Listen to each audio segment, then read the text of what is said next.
ചേലക്കരയിലെ ചെക്കന്മാരൊക്കെ ഇപ്പൊ ക്ലാസ് ആട്ടാ.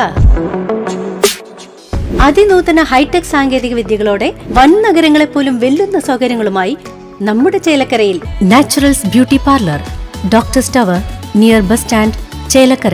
എളനാട് ചേലക്കര റോഡിന്റെ ശോച്യാവസ്ഥ ഉടൻ പരിഹരിക്കണമെന്ന് വെൽഫെയർ പാർട്ടി. റോഡിന്റെ പുനർനിർമ്മാണം വൈകുന്നത് സർക്കാരിന്റെ അനാസ്ഥയാണെന്നും വെൽഫെയർ പാർട്ടി ചൂണ്ടിക്കാട്ടി. എളനാട് ചേലക്കര റോഡിലെ അപാകതകൾ ഉടൻ പരിഹരിക്കണമെന്ന് വെൽഫെയർ പാർട്ടി ആവശ്യപ്പെട്ടു. യാത്രക്കാരുടെ സുരക്ഷയ്ക്ക് ഭീഷണിയുയർത്തി റോഡിൽ കാനകളോ സംരക്ഷണ ഭിത്തികളോ ഇല്ലെന്ന് പാർട്ടി ചൂണ്ടിക്കാട്ടി. 12 കോടി രൂപയുടെ റോഡ് പുനർനിർമ്മാണം വൈകുന്നത് സർക്കാരിന്റെ അനാസ്ഥയാണെന്നും അവർ ആരോപിച്ചു. അധികാരികൾ ഉടൻ നടപടി സ്വീകരിച്ചില്ലെങ്കിൽ ശക്തമായ പ്രക്ഷോഭം സംഘടിപ്പിക്കുമെന്ന് വെൽഫെയർ പാർട്ടി മുന്നറിയിപ്പ് നൽകി. തൃക്കണായ വാർഡ് കൺവെൻഷനിൽ FITU ജില്ലാ പ്രസിഡന്റ് ഹംസ എളനാടാണ് ഈ ആവശ്യമുന്നയിച്ചത്.